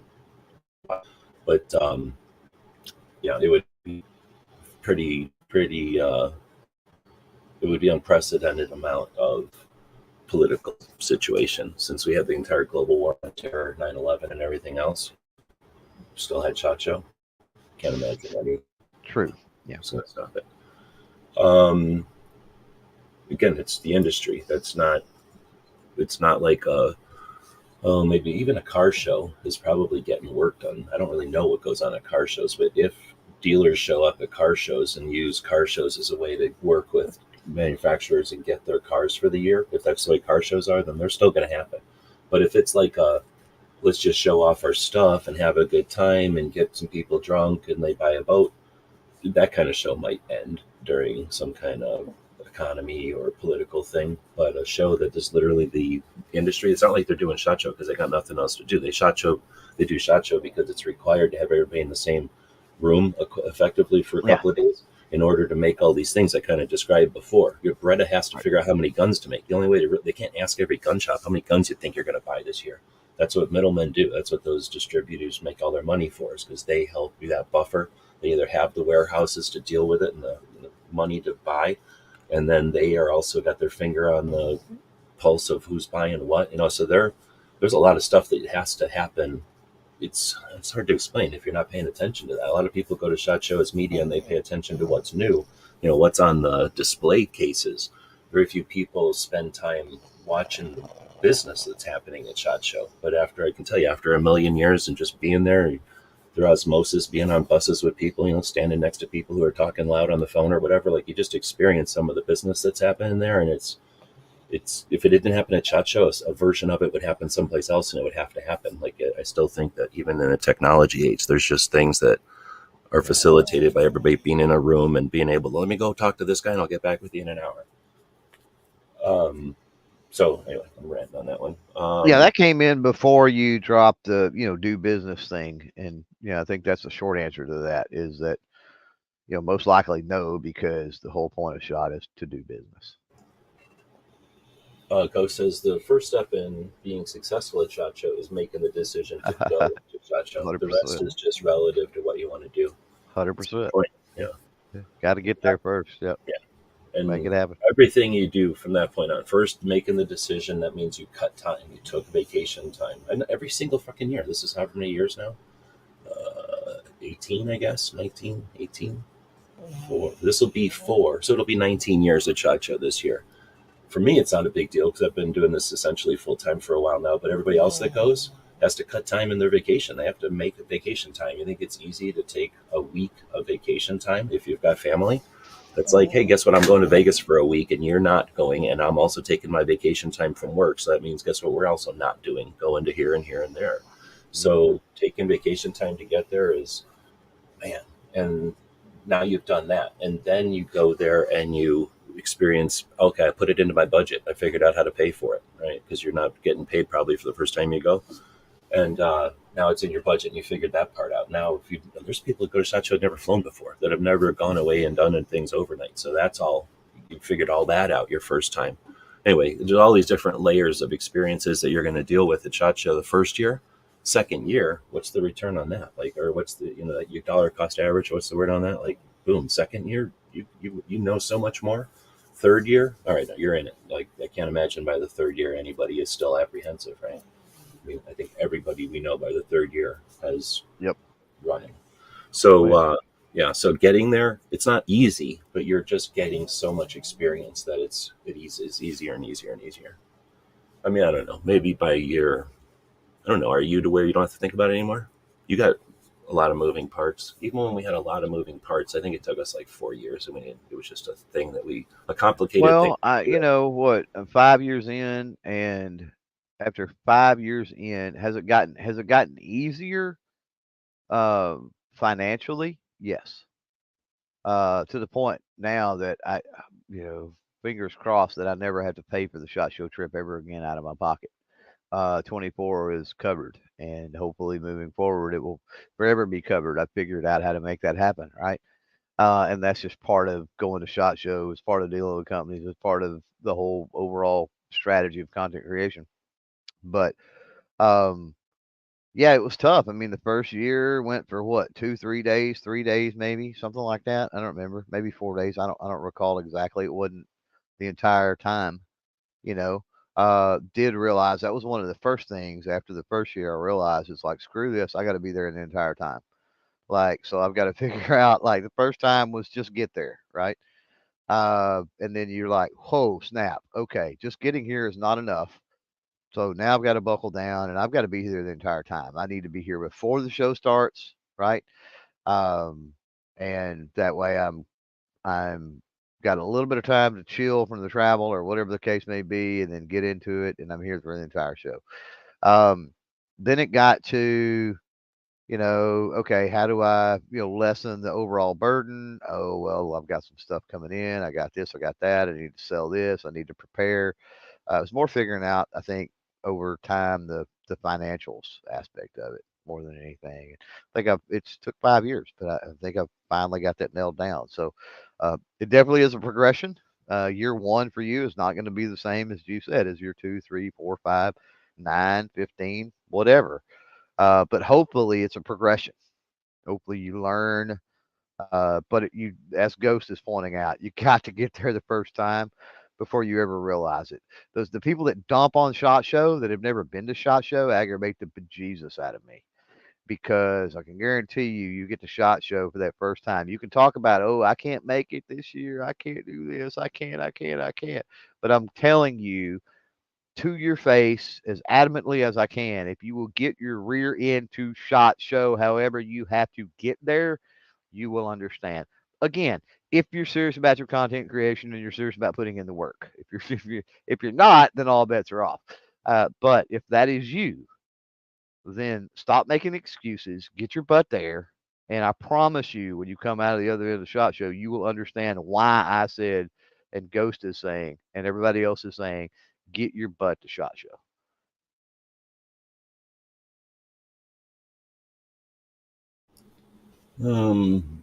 I don't think we've ever seen. Have we seen people who went?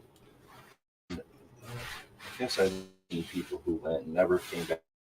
I'm sure there are, but I don't align with them or probably talk to those type of people because I don't feel that they're very serious. Well, no, but I was going to say that I think it's just as often, just small business can be a issue, a financial issue. Some we moved and that was back to, like something came up, panel just fell apart.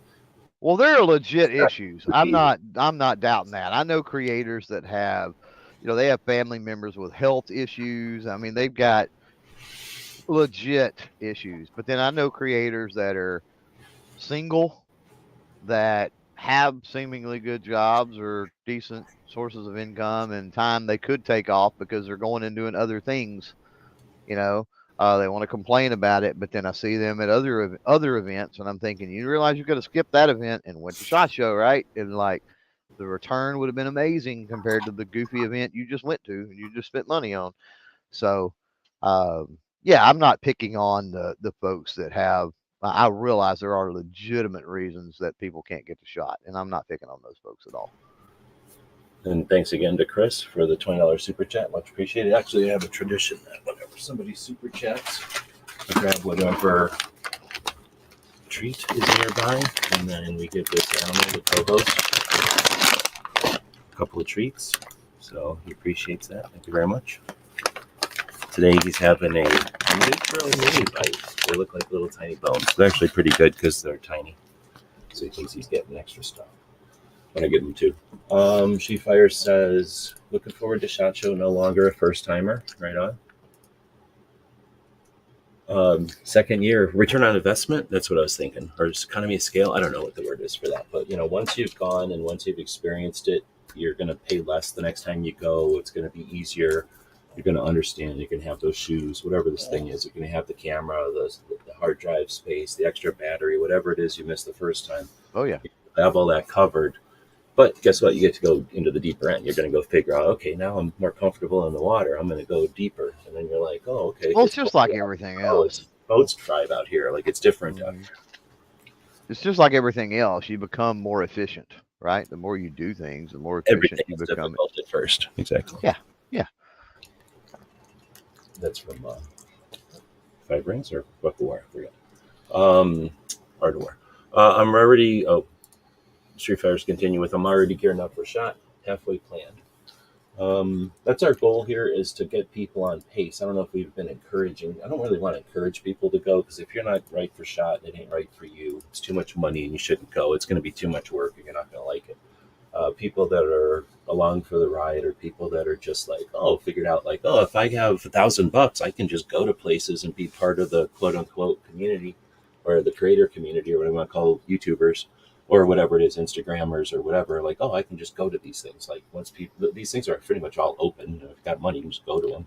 Except for maybe SHOT Show, I guess you can, depending on which way you want to go in, how ambitious you are. But anyway, once there are people that are just there, and they're like, oh yeah, quote unquote, I got my camera with me. They take a couple of snapshots and they share them, but it's more for like, look what I'm part of the club or whatever. Look what I'm doing. I'm part of it. And that's cool, but that's not like long-term ambition or nothing. That's just jumping on, seeing what it's like, kind of thing. And those folks are the ones you're kind of describing too. They go to SHOT Show and they're like, oh snap, this ain't fun. This is all work. Everybody's boring. Everybody's talking about boring stuff. There's like a couple of drunk people, like alcoholics and stuff, have to get drunk every night. So there are drunk parties and stuff. But in my experience, it's the alcoholics that go to the drunk parties. People that have to drink every night anyway, and they're more comfortable drinking. They're whatever. I call them alcoholics. I know I'm discourteous, but they drink all the freaking time. I'm just not everyone does that. So those are the people that drink. There's tons of parties where alcohol isn't the only thing and there's nobody having a good time or none of that. Like, I've been to a couple of those, but they're essentially useless and they drain energy. So I don't go to them. Like, I've been to them to experience them, but that's like the kids that got nothing else to do. And that's, again, those people in the booths, they're bored as shit all day. They got nothing else to do. Of course they're going to go rage all evening because they don't got to work. They're just there to hang out. They're going to be hung over in the booth, but all they got to do is hang out in their booth all day. So they don't care if they're drunk. So you can go to those kind of events, but there's other events. There's meet and greets and there's, other stuff, but I don't know, I'm ranting a little bit. So Swamp Dog out there is talking about an offline, and we usually offer that after these. So hit myself up or she, and we can make that happen once we go offline here. Once we get through with these other few questions anyway. So then Ghost is saying Friday morning is the best. Everyone's a zombie by then. A lot of people, like Clover said, will say, I'm not going to go Friday. And I think they're missing out because Friday is, I don't know. I've still got pretty good energy on Friday, I got to say, or at least I've always felt like I have. We've only been there 5 times. Like, you haven't gotten sick at SHOT Show yet. You don't even seen what it's like to go to pay all the money, go to SHOT Show. I've gotten sick. I've gotten sick, like literally like 5 minutes, like after we got into the car in the parking lot or something. Like but no, not actually at the show. No. Yeah, we've had people like get there and immediately get violently ill and have to stay the entire time. I've been like that, like not for the entire time, but I've gotten sick at SHOT Show before. It just happens after a while. Humans get sick or whatever. So or emergency. Guess what? Who's going home? We've definitely had that happen more than once over the years. Something happens and somebody's gone, and now it's like, oh shit. It just changes things drastically. So, um, let's see. Swamp Dog saying going to catch up on the replay. We got approved for our passes this year, so it'll be our first SHOT Show. Right on. So we just talked about talking about that more. On that point, would you recommend a new or smaller creator to focus on those smaller booths, like the basement that you mentioned? These guys say that all the time. Um, I would say I'm going to offer the advice that it can be more nuanced than that. I mean, I guess in a nutshell, if I had to agree to something, like, yes, that's a strategy that can be successful. I just don't think it's the only strategy. So I'd Right. say at this year, 2023, micro influencing and content creation and relationships and stuff are all totally different than they were just a few years ago. So I would say most advice, I would have a more current conversation, but I would have it based on your ambitions and your goals, because everybody's going to have a different path and SHOT Show. Uh, if that jungle out there, if you're looking for trees, that's one thing. If you're looking for snakes, that's something else. And they're both in the jungle. And there's plenty of them, both of them. So it's just a matter of, if you go out there with the ladder, you ain't going to find that many snakes.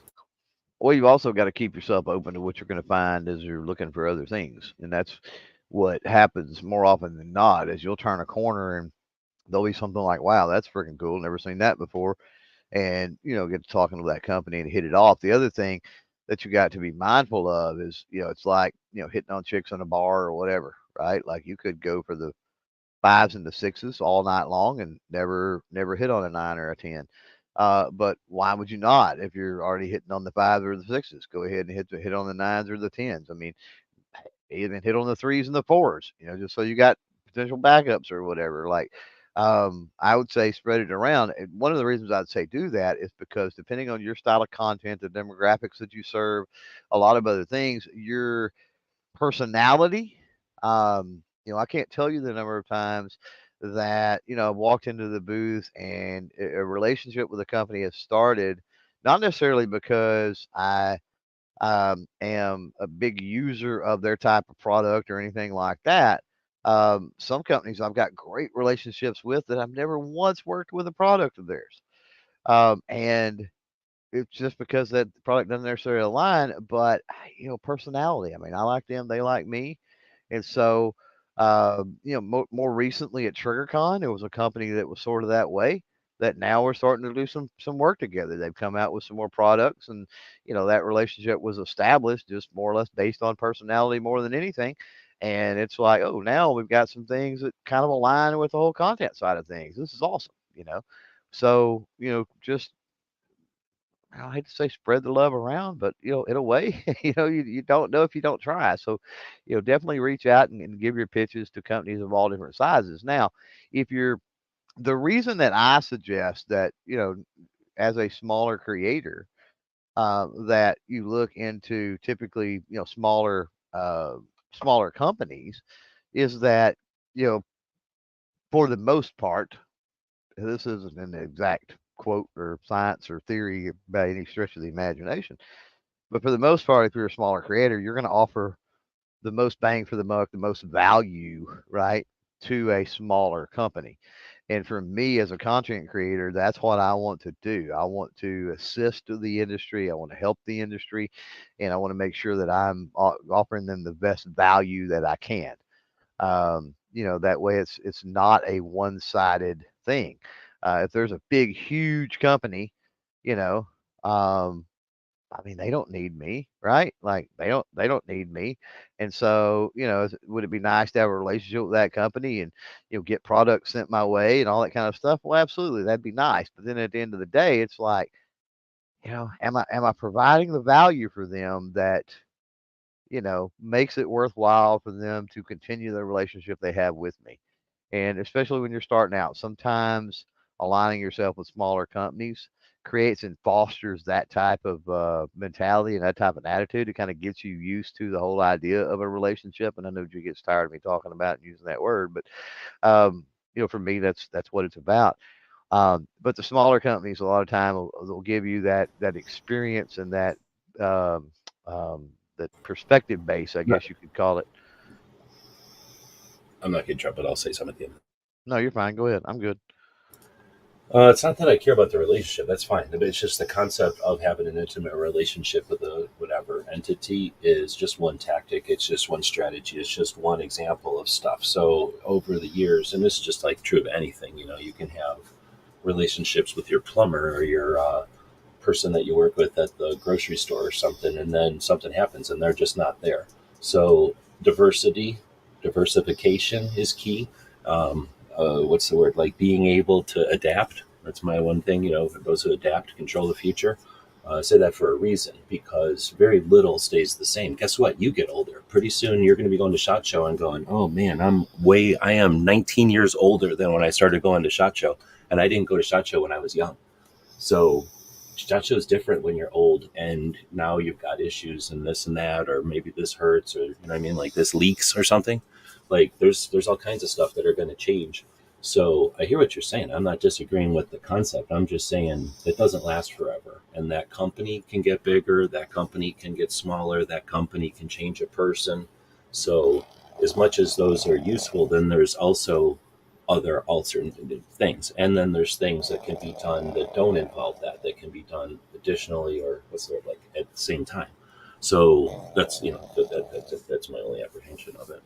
Is that it's just, there's so many games out there. There's so many angles or versions or whatever we want to call, like strategies maybe, that, that's not the perfect one. There is no perfect one. That's just one that's working and can work, and it can be amazing for a long time. Look at Jeff from what can I think of? Jeff is Quinn Boje, or whatever his name was. Gunblast? Are you asking me a question? No, I'm trying to think of Gunblast. Jeff and Quinn. Yeah, I don't know. Whatever their names were, remember. But, had all kinds of kind of the old writers, like shaking hands.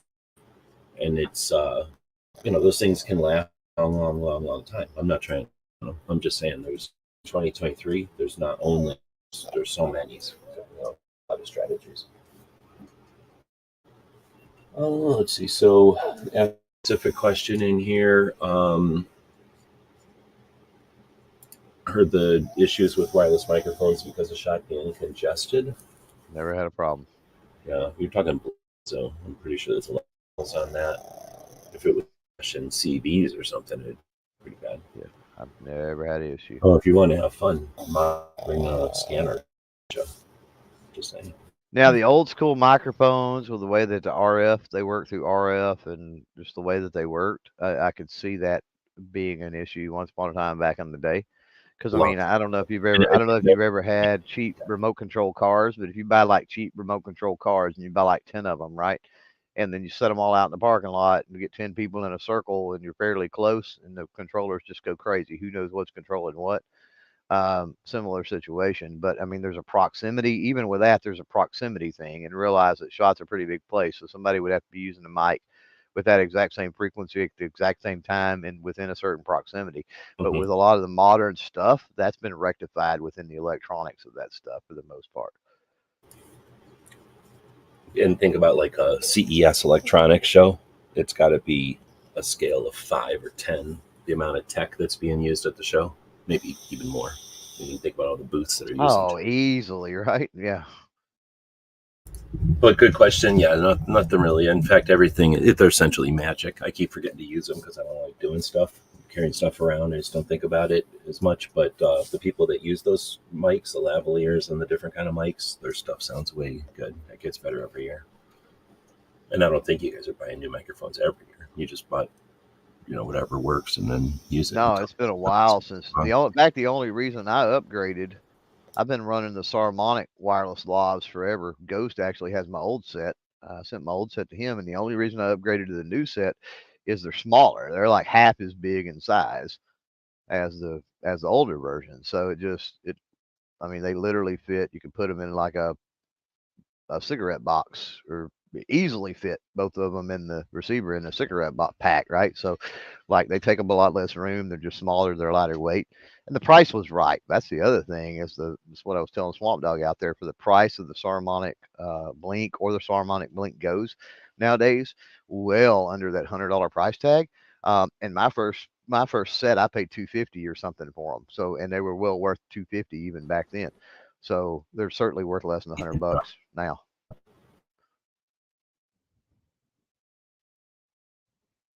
And you can use an Amazon link if you want to and buy them, through my store.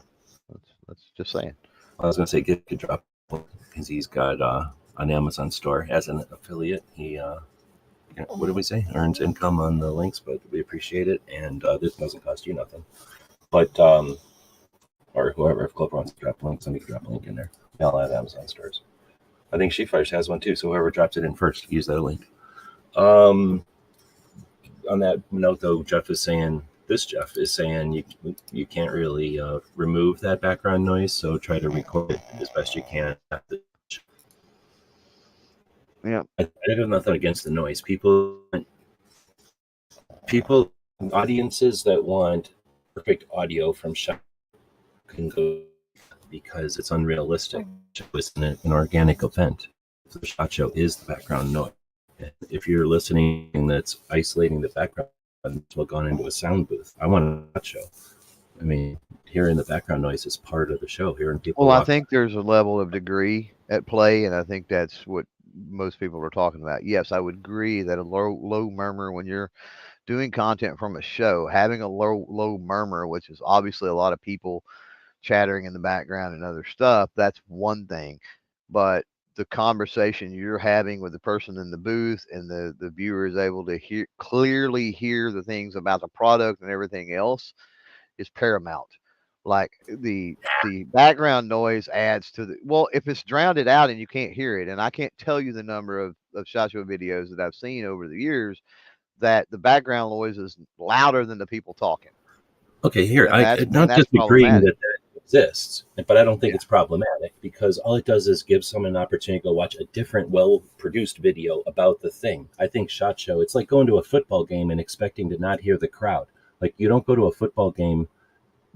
In fact, everybody tells me I don't go to sports, but people that tell me they go to sports is because they like the experience. So if you went to a football game and just heard, maybe, I think even on the radio commentary, they'll talk about the crowds. It's an indication of how interested people are. So when you hear, if you're watching a video about SHOT Show and there's, like, let's say a live giveaway going on or something where the guy has to get louder as the thing because he's over talking, that's like part of it. That's like, oh wow, SHOT Show is whatever. So removing all that, I see it as removing yourself from the experience. And we paid a lot of money to be in that experience.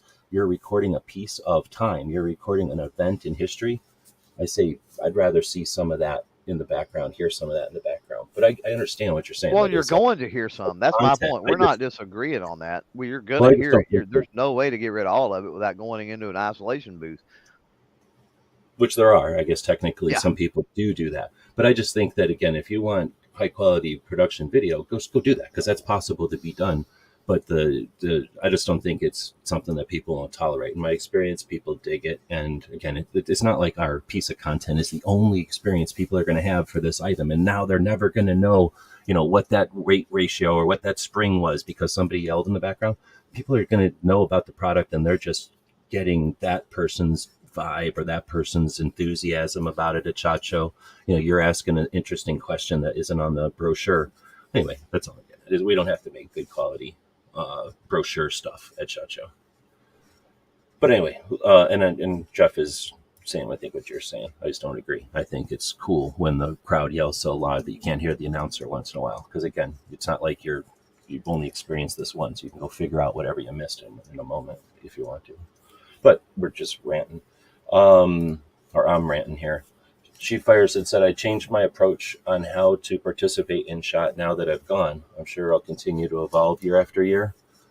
And She Fires has so much opportunity. I can't even imagine. I mean, I'll have a lot of opportunity going into the future here with the way SHOT Show is, but She Fires has a unique opportunity. So we're really looking forward to what she's able to do with it. Where she takes it, I don't know if you want to rant on that one. Get to the 2-hour mark. He's not muting. So the Swamp Dog says the networking and connections means the most to me about all this. So that's what I work towards, and doing something that makes companies remember us or sticks out helps, I think. Yeah, I just don't know if you need a stunt in order to stick out. You can stick out by follow-up. You can stick out by being authentic. You can stick out by having audience reach out to you can stick out in so many other ways that aren't, you did remember a machacho. Like you could, what's the word? Something bad. Like you can knock the table. Oh, okay, I remember that guy knocked the table over. Right? Like you, so being remembered, but maybe you who, I don't know, like you brought them insight that they didn't. And you're like, oh, you're the guy. If we turn it upside down, it's the same, and now we know that we can as a feature. He's the guy that dropped the. Yeah, he's the guy that dropped the $15,000 custom rifle. Yeah, that was me. Oh, did you do that? No, I've never dropped anything. But I do think that it's a combination, and I do think the aggregate of things that can help you stand out and help you be remembered. So I think that if you have that good, unique conversation, maybe it's a personal connection on, things you've done with a product or your experience with the product, or things you have in common with that particular media marketing person in the booth, or it could be where you live or where you grew up or something, or, the certain ways you're dressed, gear that you have, can cause that, the way you conduct yourself, what else am I thinking? Like, there's so many things, and, it's not just one thing.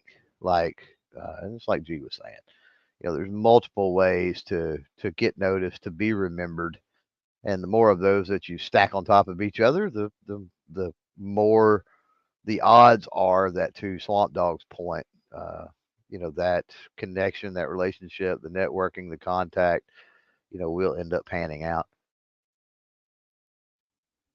Chris made it back, it looks like. Well, he says on his way his next gig. Swamp Dog had said, my videos in the VR virtual reality headset given the immersive experience to try to get the audio clear enough to understand what is being said as if the viewer is there. So dedicated mics can only improve that. I forgot that that's your deal. I'm not a big fan of that. Think about it this way. There's military units that are acquisition that go there to test equipment and check things out. And that's why we have disclosures and why we have rules as media that we don't take pictures of the crowds. So there's undercover people. There's people that work on things that they don't want their pictures out there.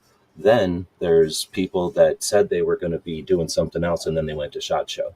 And if their wife sees it or their boss sees it, you're just being an asshole. Then there's companies where you said you didn't work with so-and-so, and I seen you on this VR channel, and you're talking in that booth with so-and-so, the rep, and this and that. So if I can only imagine as much help you can be nothing but worse to potentially. I cannot discourage that enough. In fact, back in the day, it was super adamant against it.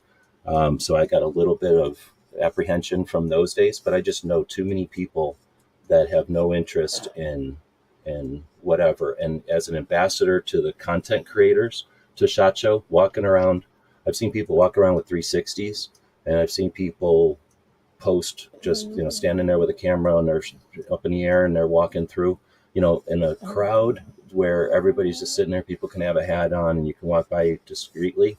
One thing, taking a picture of the hallway with everybody going through in a big herd, it adds to the experience to understand how many people are there. But I stopped short of going through the hallways, and especially in an experience where you don't control what your camera's pointing at. When I can walk through a hallway and point at the ground when it's necessary, and then come back up and look at product, and then go to the ground or go to the sky, It's muzzle up, muzzle down. When I don't want my camera pointing at something, I can control that. With a 360, you can't, and there's just so much potential. And the kickback on that could be the blowback. If you get one person, the industry doesn't have any obligation to tell us who's blacklisted, who is in the cool and who ain't. And you go out there and you burn somebody who shouldn't have been there or shouldn't have been talking to somebody. You think you're ever going to work at it with anybody? Like, at least in whole, cliques or in, circles of people who know each other, relationship circles. I'm ranting. I don't know. Maybe I'm overreacting, but I cannot recommend that. Or can't unrecommend that enough. Even in the media room, it's just, I don't understand I understand, I guess, the need to do it, but I think there's, quit ranting.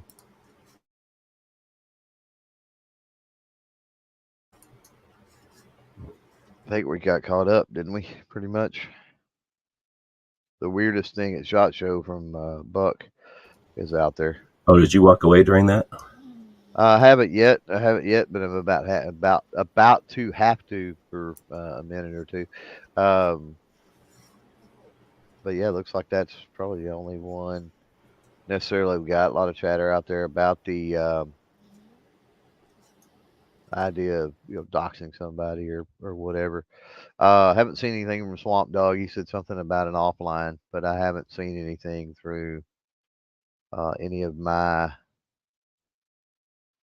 avenues as far as him reaching out. So, I probably did point that out before, because I'm, like I say, there's too many people that would never. Yeah, I don't know if you want to move on to weirdest thing here or what. Did you come up with something? Unfortunately, no. I mean, no. I'll tell you a weird experience, and that may be something that I did not understand. So the bullpup revolver from what was that, this year, last year? I don't remember. That was the weirdest experience I've ever had in a booth in my entire life. You're talking about that something from Czechoslovakia or Poland or someplace where they only had the 3D printed thing? Something, and it wasn't even a good 3D printed thing, right? Like, it was janky. And so I walked in, and there was two. And I mean, I'm not opposed to women working in a booth that know about the product and know at least something about firearms and stuff like that. But the two chicks that were in the booth obviously were there to look pretty or whatever. They had no clue.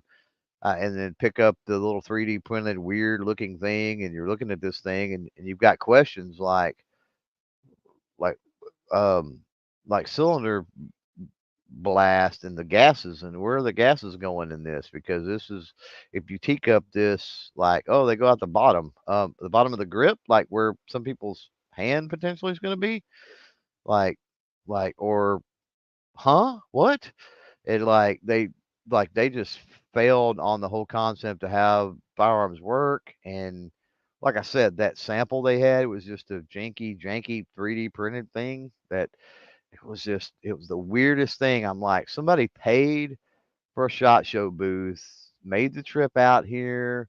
I'm assuming hired some chicks to work in the booth. I maybe those chicks work for the company, but they didn't. Neither one of them, to my recollection, had any type of a thick accent or anything, which I don't guess means anything. But it was just a weird. I don't know how else to explain it. But when you talk about that was a weird situation, and I guess the bullpup revolver was definitely a weird thing. Uh, but yeah, that was interesting, to say the least. Dang, I wish I had the drone again. Trying to think of the weirdest thing, and it is difficult because of the weird part, I guess. I can think of, maybe it's just the way your mind works or whatever, my mind works, that I think of like the coolest thing or whatever, but the weirdest thing, the only thing that's coming to mind is maybe this one year in the place where it's at now in the sands, in the back corner there. Some guy was driving around this thing that was, like a Harley with a trike in the back, like where it's a motorcycle with the two wheels in back, just a motorcycle up front type of thing. it was that, and not even scaled down all that much. It was much larger than any kind of scooter that you would ever, it would never fit on an elevator, let's say. I don't know how you even got it in there unless it folds up for the elevator or something. But this guy was driving around. Oh, you know how I got in? From that ramp in the back there. But anyway, this guy was driving around a thing that seemed like it should be on the street. Like it seemed like it was big enough to be a regular vehicle, but it was his mobility device. And he decked it all out in such an interesting or unique way, I'm going to try to say, that blew my mind. Like that's the kind of thing you'd blow your mind at like a state fair or like at a Walmart or something. Like, wow, this is out of the norm here. And that SHOT Show, it was just unusual because you don't see too many things that people driving around on scooters or anything like that. I don't know if it's just the nature of just being such a large event. It probably wears out scooters, or the people that attend it aren't, or you quit attending it when you get that old or something. Maybe people that are injured, but I don't see too many like wheelchairs or scooters and stuff. So this kind of was out of place, and then just exaggeratedly large or whatever. And he's been a little bit weird, I think, too. All right, so Clover had to book out of here. What's going on? What gear are you thinking of taking for 24? Oh, 2024. Sorry, I'm coughing out of lung. I don't know what's going on. I think I'm either got allergies out of nowhere, or slowly ending some kind of cold or something. I've been like just coughing up all kinds of phlegm lately. So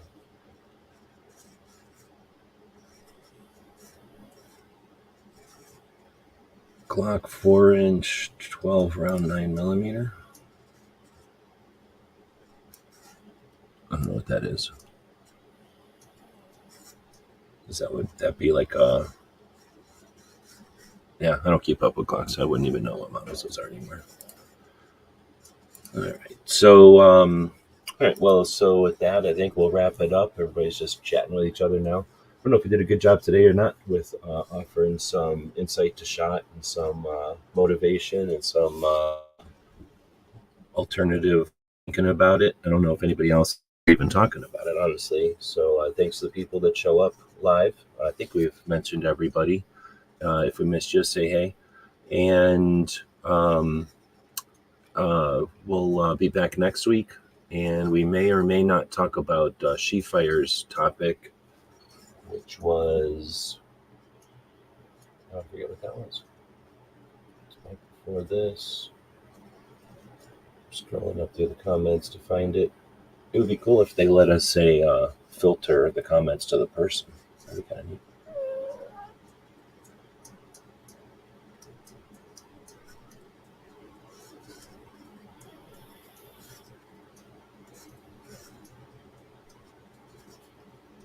Was it this? Was it planning for SHOT Show? What was it that I'm forgetting? I thought we had a topic for the next SHOT Show. But I'm missing it, so I'll keep scrolling through here after the show unless somebody can help me out.